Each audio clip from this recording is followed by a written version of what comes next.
gives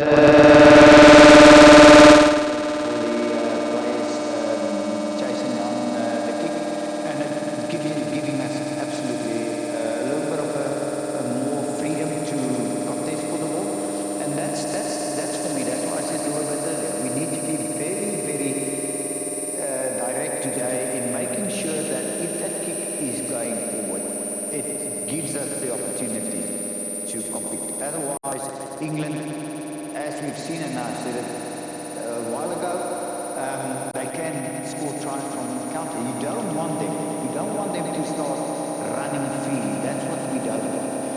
But the thing is, what we didn't do against New Zealand, when Pop really struggled against New Zealand, the ball should have just gone out to Pollard and let him take a little bit the pressure off Pop. And I think that combination today, and also Billy adding when we're going forward, add on the other side. Those are the decisions we need to be very clear on today. That if someone feels a little bit of pressure, just transform that to the next guy and create a little bit more space.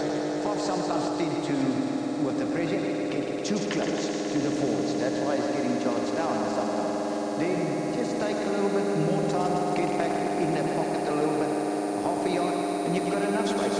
All those little parts as game play, part of the kicking game, as with Ford and Youngs, they can also play the kicking game. That's why I say it's going to be an interesting battle, just that aspect of the game. That's against South Africa. Yeah. That's not accurate. Yeah.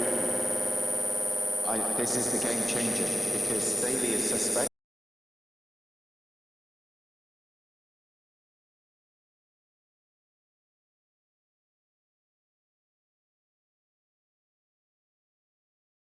But if it continues as it is and that kick is poor, Daly, Watson and May are away. So you see, Jeremy, sorry, Scott, that's where we made the mistakes against New Zealand. But since then, they sort of rectified. So I'm a little bit more comfortable with the kicking game today. But it needs to be spotted.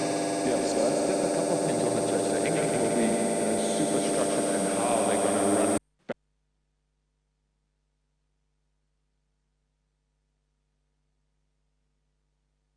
Often, the English player will get through that line running back and he'll get a one-on-one.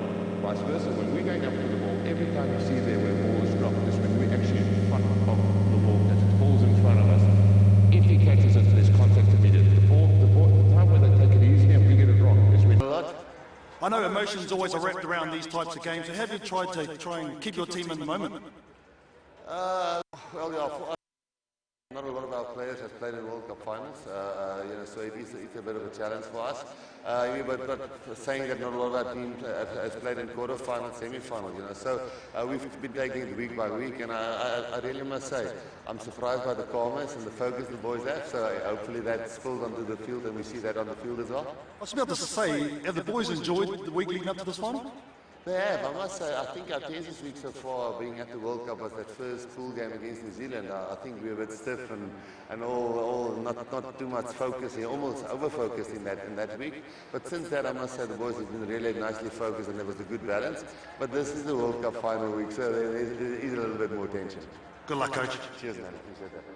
Cool, calm and collected, big smile on his face as well. RSA Rasmus as he leads his Chargers into this final against England. Well, let's take a quick look at how England will be lining up. They're starting 15 going ahead. Owen, we're going to be looking at this with your team in the arena. What do you think about the composition of this team and just what are they able to bring to the field as well? Over to you.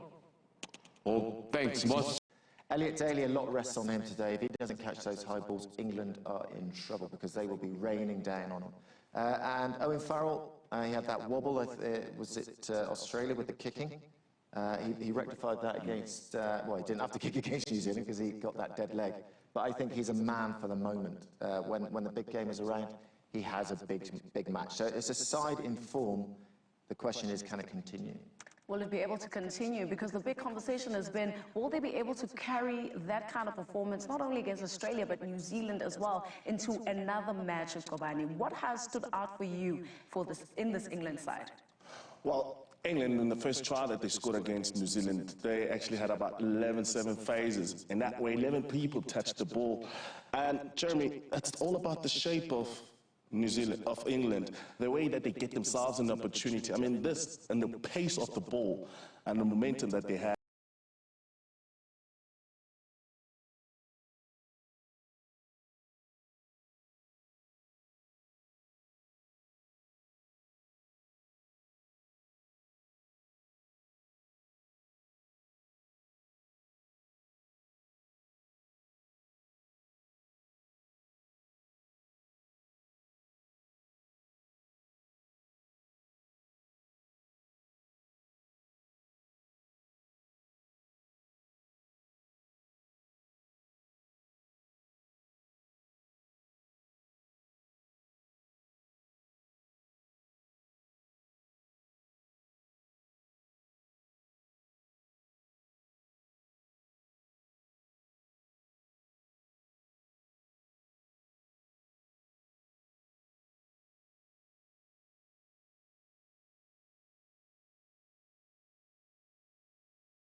Rugby World Cup 2019 in Japan comes down to this. The International Stadium, Yokohama, plays host to match number 48, the final battle for the Webb Ellis Cup between South Africa and England.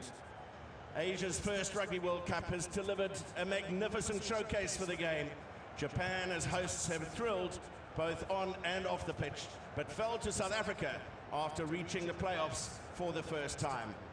On their path to this stadium this evening, England have beaten 3 of the 4 Rugby Championship teams, with the other one standing between them and glory.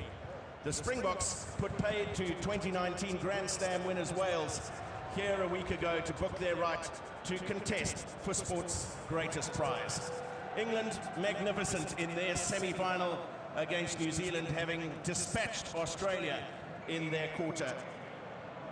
While for South Africa, it was an opening loss against the All Blacks here at Yokohama International Stadium, then convincing all the way to the quarterfinals, dispatching the host nation by 26 points to 3, and then in a very tight encounter, a late Handré Pollard penalty getting them over the line against Wales by 19 points to 16 a week ago. So a third World Cup final for South Africa, having won their previous 2 in 1995 and 2007. A fourth for England, having finished second in 1991 and 2007, either side of their win over the hosts Australia in 2003. Owen Farrell will captain his team for the 19th time. The third most capped Springbok of all time, Tendam Tawarira, with Umbonambi and Malherbe in the front row. Diaka and Etzebeth, regulars at the 2015 World Cup, and now in the second row for the last 3 games. Pieter-Steph du Toit, a nominee for World Rugby Player of the Year. Siya Kolisi captains his country in his 50th Test match in a World Cup final. De Klerk and Pollard are the halfbacks. Damien Delendi, the try scorer in the semi-final against Wales at a vital time, with Lukanyuam in the Springbok midfield. And then the only change in Rassie Erasmus's 23, the return from injury of Cheslin Colby on the right wing, where Sbu Nkosi makes way. Makazola Mapimpi with 5 tries in the tournament, Billy LaRue at fullback. No change on the bench, and Rassie Erasmus's favoured 6-2 split in favour of the forwards, with Herschel Jantjies and Frans Steyn providing backline cover. These are the moments that for players, for coaches, for all the fans watching all over South Africa, both on Supersport and free-to-air, and us as commentators, that we just live for. The build-up to this game has been quite astonishing. Japan as hosts of this World Cup have been incredible. And now the stage is set for a mouth-watering repeat of the 2007 Rugby World Cup final. Jerome